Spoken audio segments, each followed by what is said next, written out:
chez nous à Madagascar, donc on est maintenant en train de mettre en place dans le cadre d'une coordination interministérielle, là où on intervient avec les autres ministères, agriculture, élevage, pêche, enseignement technique. Donc on intervient ensemble pour comment dire ça, pour essayer de résoudre ce problème. Parce que là, si on attend toujours l'appui des autres, comme, je ne sais pas, je vais revenir un peu sur le...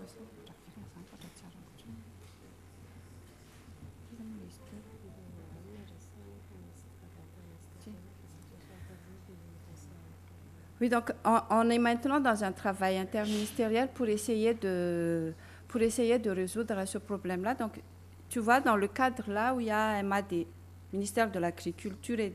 C'est quoi MAD?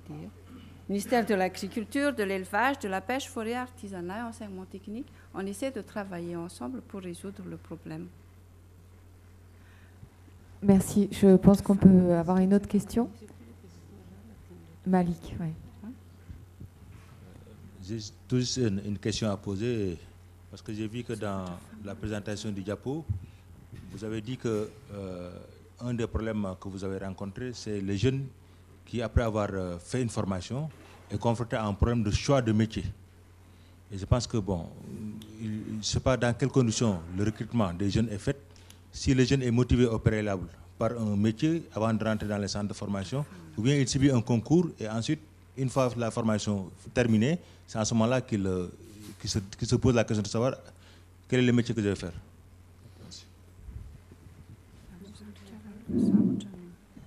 Donc, par rapport à cette question, moi j'ai juste deux éléments donc de rajout par rapport à la présentation. D'abord, à Madagascar, comme beaucoup de pays d'Afrique, d'après ce que j'ai su, le statut de l'agriculture, des agriculteurs ne sont pas encore bien définis comme une profession à part entière. Donc les agriculteurs, que ce soit par défaut, que ce soit par ignorance, donc ils exercent le métier d'agriculteur, éleveur et pêcheur dans l'informel, entre guillemets. Donc cette référence de problème de statut par rapport à leur métier, ça a un impact très négatif par rapport au modèle de formation qu'on dispose. Donc le choix, ça ne se fait pas avec des références officielles et formelles, mais ça se fait donc suivant l'avancement de la situation et la contextualisation de l'évolution au niveau national. On a une dernière question et donner la parole à Pierre Blaise pour ses réactions. S'il y en a. Ouais. Oui, ici.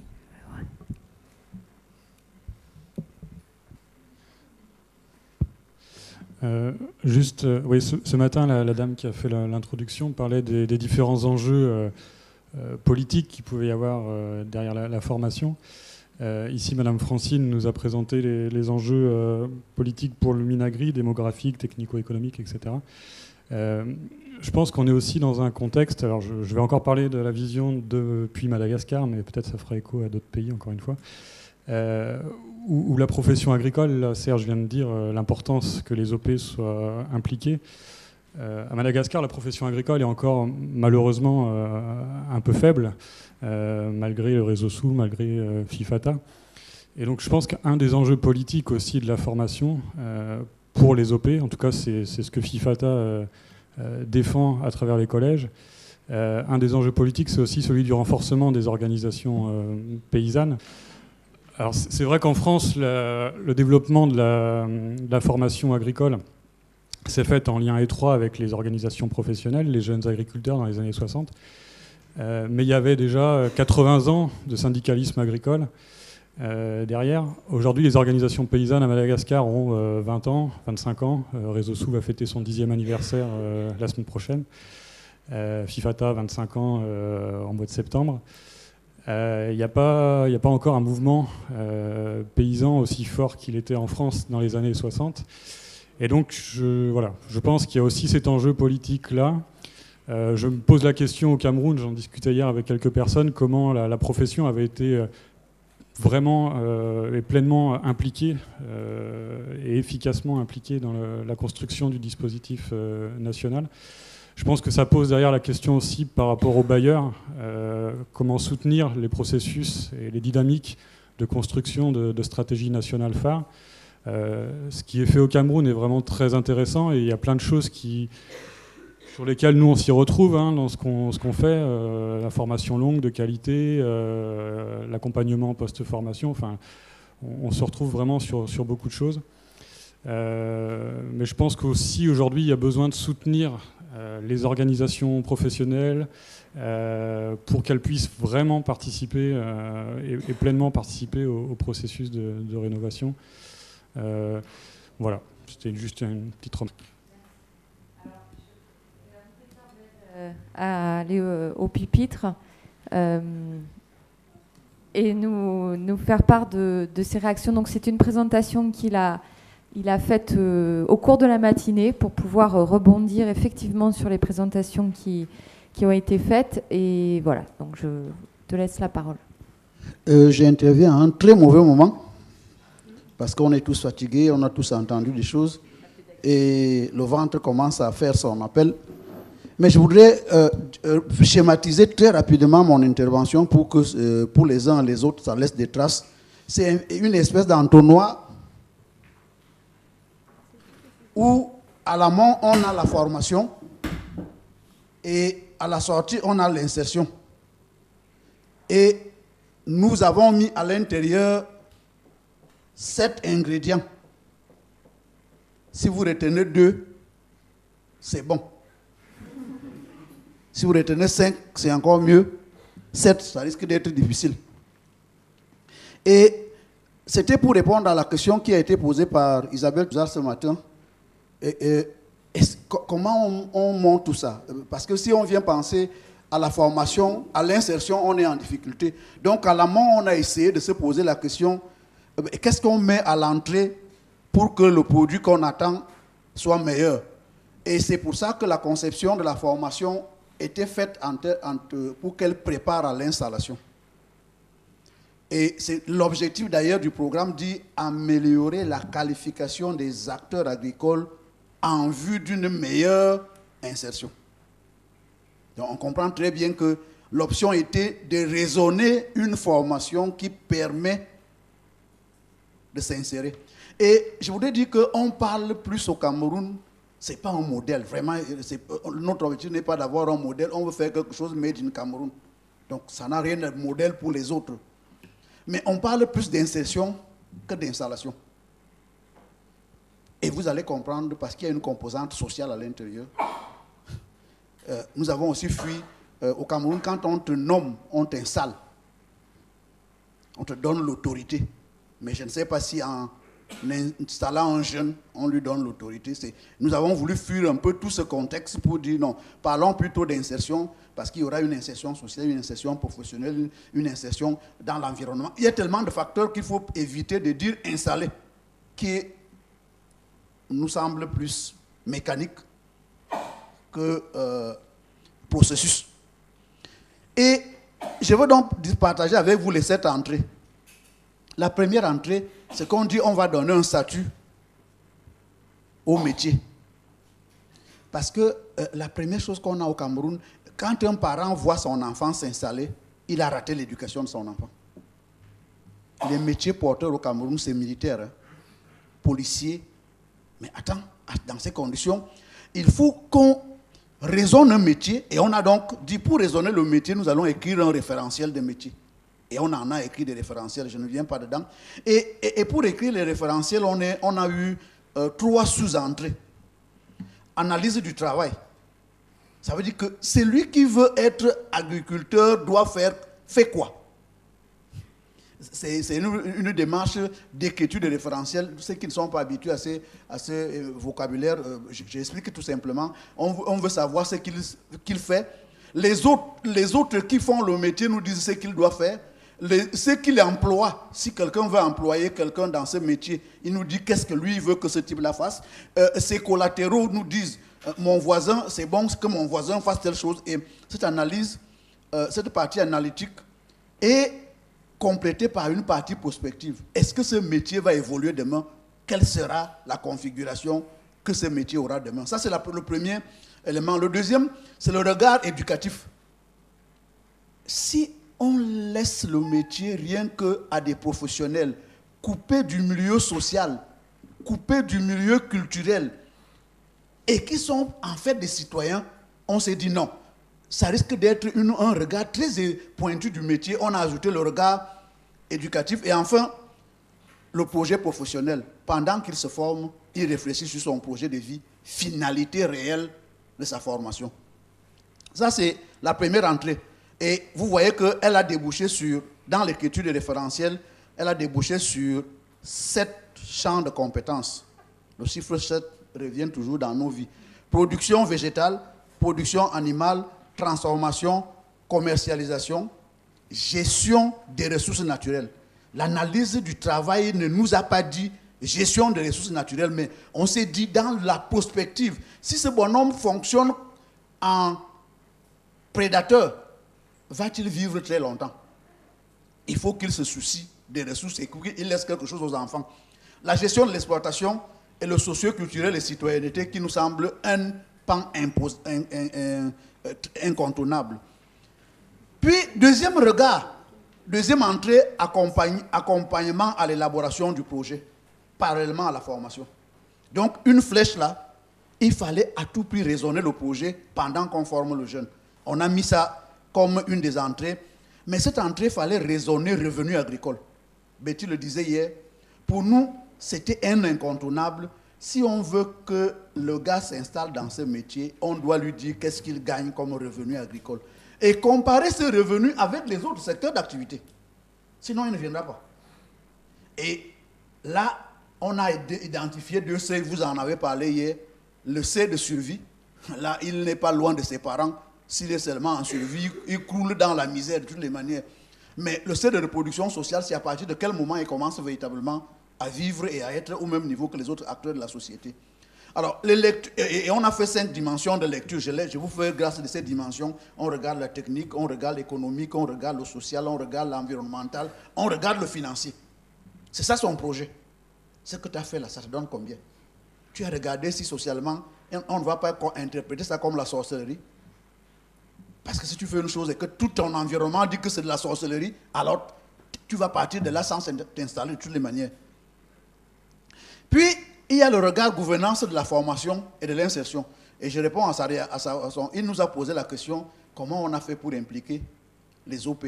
Justement, on a impliqué les OP dans les 3 domaines copartagés que vous voyez là. Le recrutement. Certains jeunes nous viennent à travers les OP. La cogestion. Certains OP sont impliqués dans les organes de gestion, autant de la formation que de l'insertion. Et la co-animation. Certains OP sont des référents. Et je crois qu'il y a un Camerounais référent qui est assis derrière là. Donc, ils participent à la formation. Voilà l'implication qu'on a fait de tous ces acteurs. Puis, la 4e entrée, c'est la formation des acteurs en charge de l'animation et de la gestion de la formation. Depuis qu'on parlait, effectivement, la formation est un nœud clé. Et là, on a 3 ingénieries majeures. Je n'entre pas dedans, l'ingénierie des dispositifs de formation. C'est comment on construit les structures de formation et on les fait fonctionner. Et d'ailleurs, celui qui va faire la synthèse tout à l'heure a longuement discuté avec nous sur ces 3 ingénieries. L'ingénierie de formation, c'est comment on construit l'offre de formation. Et l'ingénierie pédagogique, tu as l'offre, comment tu développes les formations. Donc, on a formé beaucoup de cadres camerounais. Vous avez eu la première photo, vous donnez à peu près les cadres qui gouvernent le système au niveau central. L'entrée numéro 5, c'est la rénovation pédagogique. Quand on commence à dire la place du jeune dans la formation, en matière pédagogique, c'est quoi? Comment on donne le jeune sa place dans la formation et l'insertion? Pédagogiquement, ça doit se construire. L'alternance comme modalité de formation entre le centre et le milieu réel. La formation et l'insertion dans une logique systémique. Parce que si tout ça n'est pas lié, si on ne regarde pas les logiques qui gouvernent tout ça, on se plante. La formation des moniteurs, justement, on a dû créer tout un cycle, tout un parcours nouveau qui va animer la formation des jeunes avec pour cœur de métier la pédagogie. Certes, il a une base disciplinaire comme les maisons familiales, mais le cœur de son action, c'est l'organisation et l'animation dans une posture d'accompagnement du jeune. Et enfin, on a développé beaucoup de démarches et d'outils. Je vous fais grâce de ça, mais on a 7 guides méthodologiques. On a des outils qu'on a co-construits avec tous les acteurs pour pouvoir mettre en œuvre la formation aujourd'hui. Et 6e entrée, c'est la prospective désormais. C'est l'individualisation des parcours. Vous avez vu la tranche d'âge d'AFOP, 18 ans, 35 ans. On se rend compte que les vieux qui viennent là, c'est parce qu'ils n'ont pas autre. Ils viennent en formation initiale parce qu'il n'y a pas moyen de faire autrement. En réalité, si on avait prévu l'individualisation des parcours, on aurait fait des parcours adaptés à cette catégorie. Donc, nous nous préparons à cet exercice et on a déjà commencé.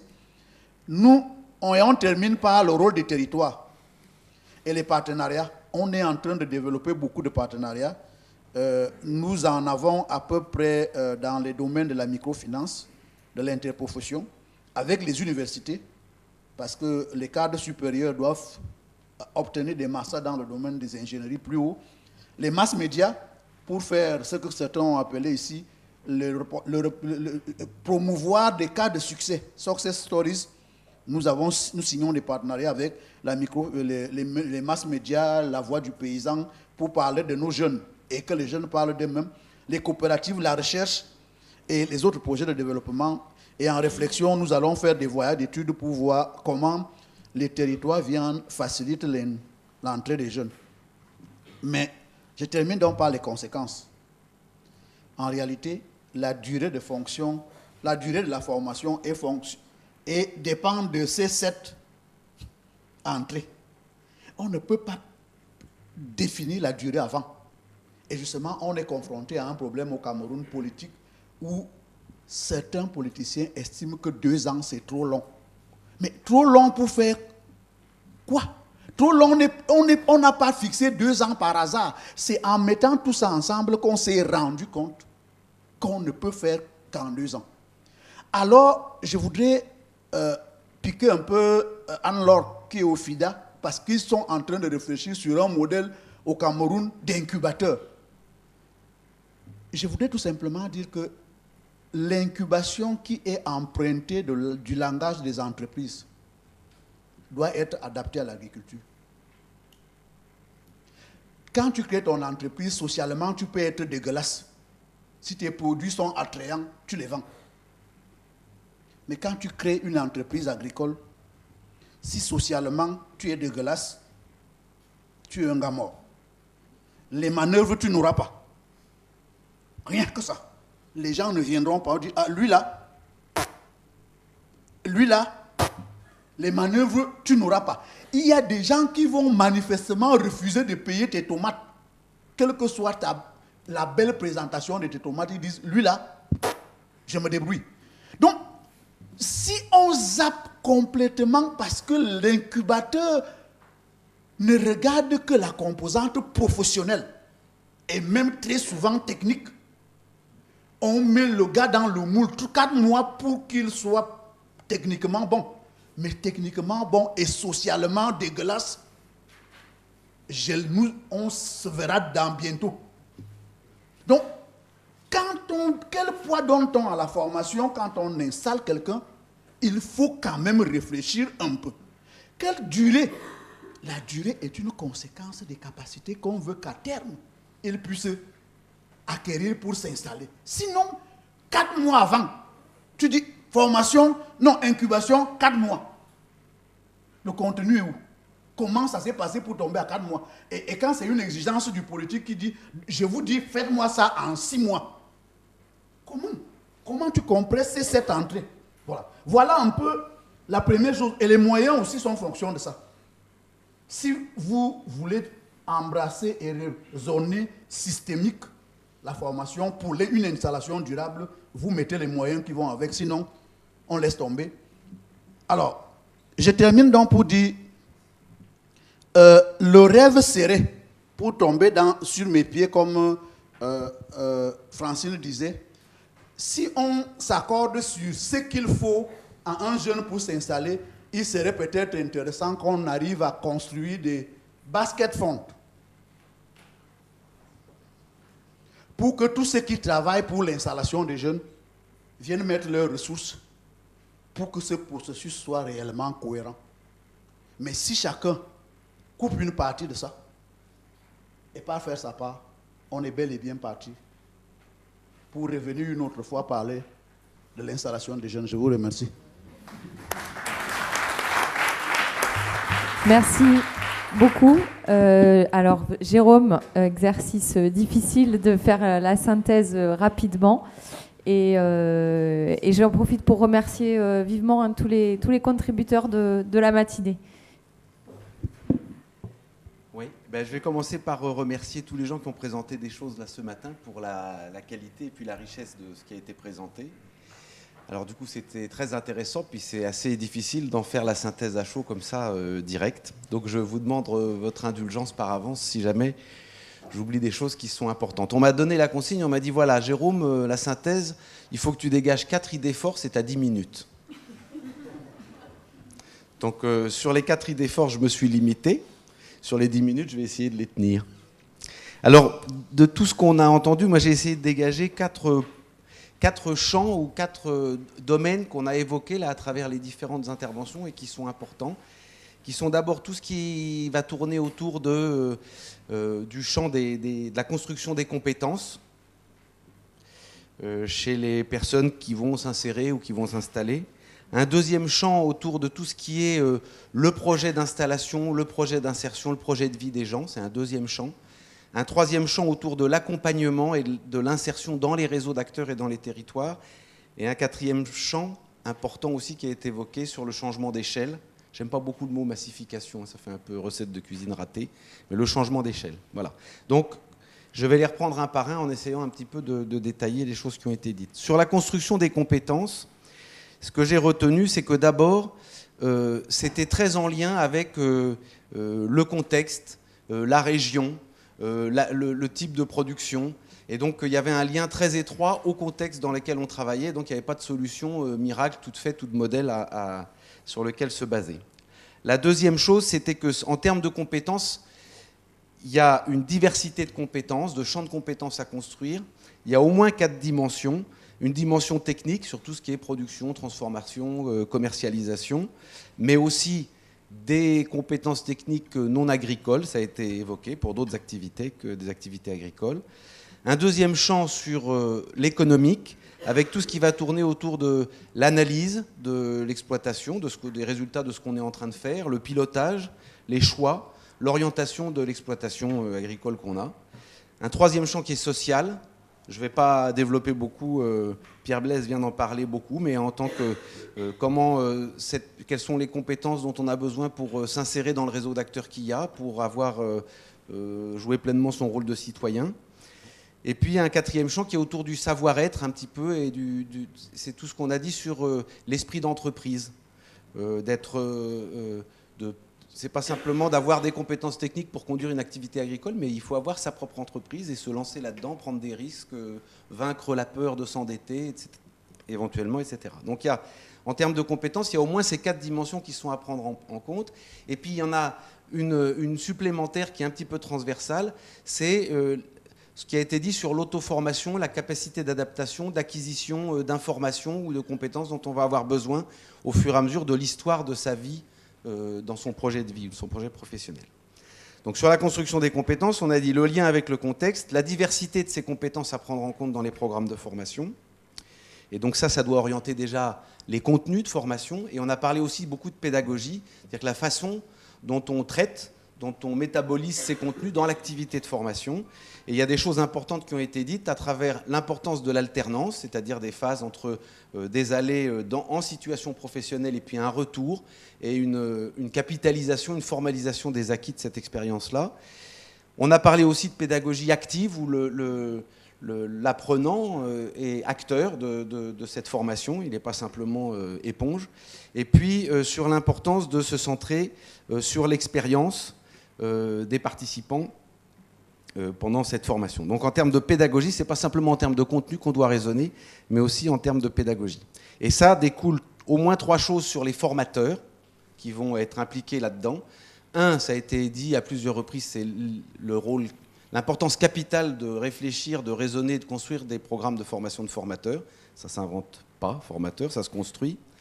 Deuxièmement, l'importance d'impliquer des professionnels ou des anciens élèves, c'est-à-dire des gens qui sont en situation professionnelle comme acteurs de la formation, soit dans l'activité de formation, soit au titre de tuteur ou de tuteur d'apprentissage. Et puis un troisième acteur qui est important à impliquer dans la formation, c'est les acteurs locaux, les OP, les élus. Et on a vu à plusieurs reprises, il y a plusieurs exemples qui montraient que c'était important d'impliquer ces acteurs-là dans la formation même, y compris dans les processus de recrutement des élèves. Voilà un petit peu autour les quelques idées autour de la construction des compétences. Sur les projets, le deuxième point qui était les projets d'installation, projets de vie, projets d'insertion, c'est de dire bon, il ne s'agit pas que le gars il ait déjà tous les outils bien rangés dans sa boîte à outils. Il faut que ce soit mis au service d'un projet d'installation, d'un projet qui est à lui. Et donc, les choses que j'ai retenues qui me semblaient importantes, c'était le fait qu'il y ait un accompagnement d'une maturation qui soit progressive d'un projet individuel. C'est-à-dire qu'on ne dit pas au gars, voilà, c'est ça que tu vas faire, mais c'est que ce projet, il en est acteur, il est acteur de la construction de son projet, et ça, c'est un processus qui se mûrit progressivement et que ça doit faire partie et être intégré dans les programmes de formation qui sont faits. Il ne s'agit pas de dire au gars, tiens, voilà, maintenant tu es formé, saute dans la piscine, et puis apprends à nager. Il s'agit de construire, d'accompagner ce processus de maturation. Et donc ça va avec ça intègre un certain nombre de choses. La connaissance des opportunités qu'il y a quand on va sortir là, dans l'endroit où on veut s'installer. La construction par la personne des systèmes d'activité qu'il va utiliser, avec toute une diversité d'activités possibles. Les aspirations personnelles que la personne a, parce que c'est déterminant, et puis le regard des pairs aussi, c'est-à-dire de ses collègues autres, et donc ça, Pierre Blaise en a parlé. Donc sur les projets, il y a ce point-là de l'accompagnement de cette maturation du projet, et puis après, il y a la partie préparation de la concrétisation de ce projet-là, c'est-à-dire voilà, comment on va faire pour que ça devienne plus un projet, mais des faits. Et donc là, il y a à la fois une connaissance à apporter sur tous les dispositifs d'appui, les services d'appui, l'accès au foncier, les financements, etc. Donc on sache bien que la personne sache bien quelles sont les ressources autour d'elle. Et puis sur un entraînement et une formation sur comment je vais pouvoir mobiliser ces ressources-là. Donc c'est tout ce qui est défendre son projet, négocier, etc. Donc il y a à la fois la connaissance du dispositif ou des dispositifs qui existent et puis la capacité à les mobiliser. Et donc tout ce que je viens de dire là autour du projet de vie ou du projet d'installation, c'est bien entendu une partie intégrante du programme de formation. Ça a été souligné à plusieurs reprises. Et pour ça, il faut aussi que les formateurs soient formés à cet accompagnement. La posture d'accompagnement, ce n'est pas quelque chose qui est toujours naturel, ça s'apprend aussi. Et ça s'apprend par la pratique et ça doit... c'est un point de vigilance à avoir. Le troisième, après la construction des compétences et puis l'accompagnement du projet ou de la construction et de la concrétisation du projet, il y a des choses qui ont été dites autour de l'accompagnement.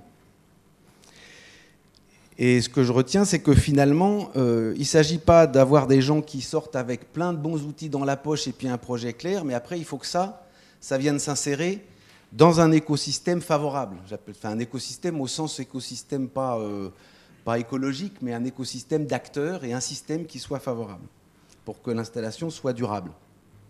Et donc là, il y a une vision systémique à avoir du rôle des différents acteurs qui sont en présence et du rôle et des postures que chacun de ces acteurs doivent avoir. Et dans les acteurs, on a identifié les familles, ça a été à plusieurs reprises souligné l'importance des familles et de l'ancrage familial.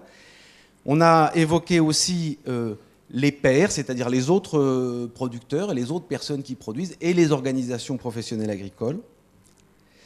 Une troisième catégorie d'acteurs, c'est les élus, les autorités locales, enfin tout ce qui est collectivité territoriale. Et une quatrième catégorie d'acteurs qui sont les techniciens ou les personnes qui viennent en appui, qui apportent les services d'appui aux agriculteurs.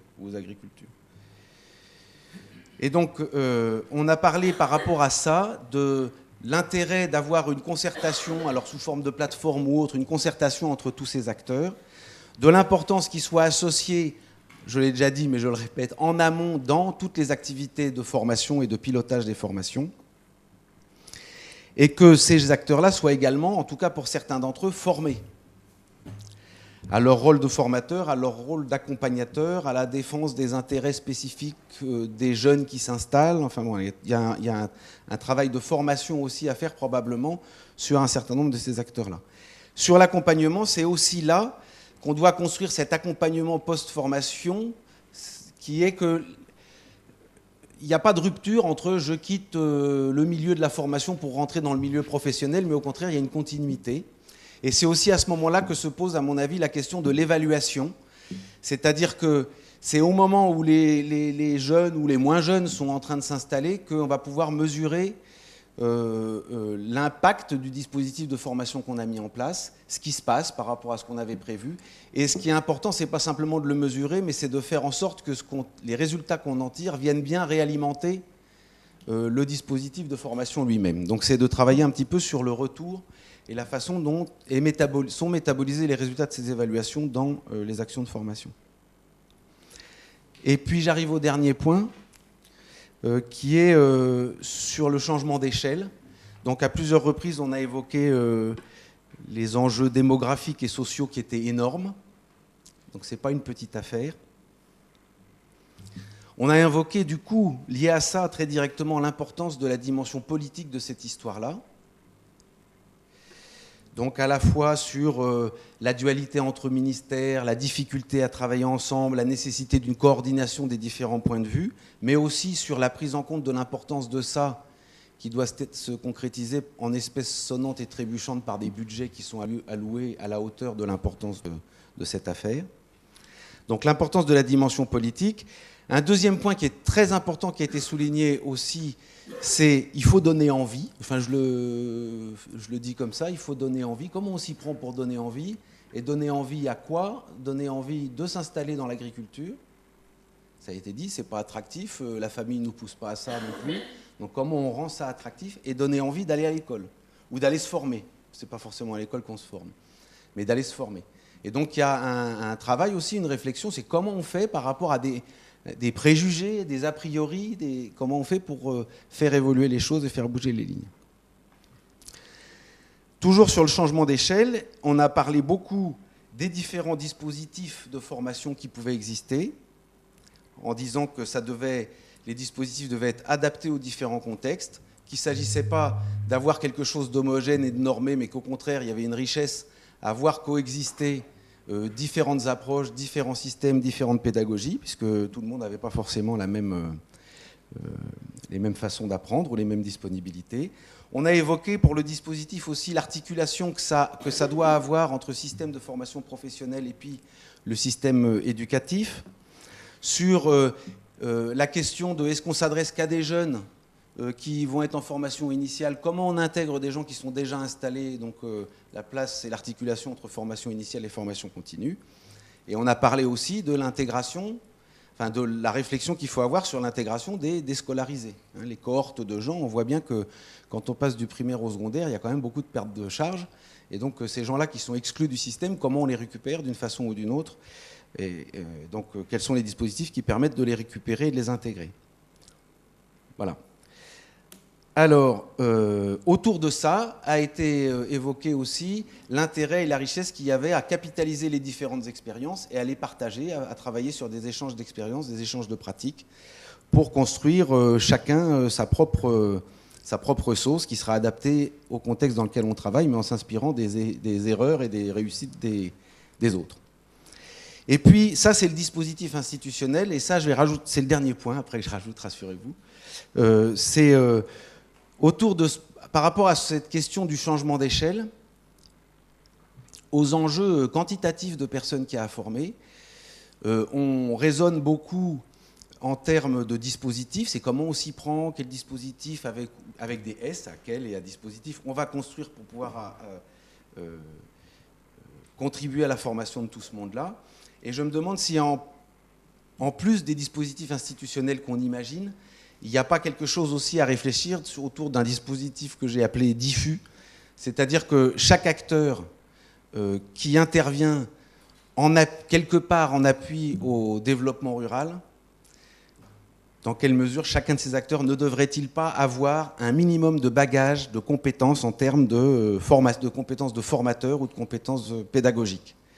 Et quand on regarde des programmes de formation des techniciens, des ingénieurs et des vétérinaires, la part consacrée à la construction de ce type de compétences chez eux est souvent quand même assez faible. Donc il faudrait peut-être réfléchir à ça et voir dans quelle mesure on ne peut pas s'assurer que chacun de ces acteurs-là, pendant leur formation, ait au moins un bagage minimal qui lui permettra, au moment où il aura une interface avec un producteur ou un jeune qui s'installe, pour avoir la posture adaptée et la pédagogie adaptée. Voilà, je vous remercie.